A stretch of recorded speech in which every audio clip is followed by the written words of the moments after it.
Hi guys, welcome back to Chinese Parrot. During the last 5 classes, we have learned the initials.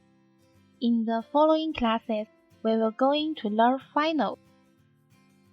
Final is the part which besides the initial and the tone in a Chinese syllable, such as in the Chinese syllable 好, which means good. 呵 is the initial. O is the final, and this little mark is the tone. All these 3 parts combined into Chinese syllable 好. There are 24 finals in Chinese, which can be classified into 3 types: the simple final, compound final, and the nasal final. The simple final are formed by 1 vowel. There are 6 simple finals in Chinese.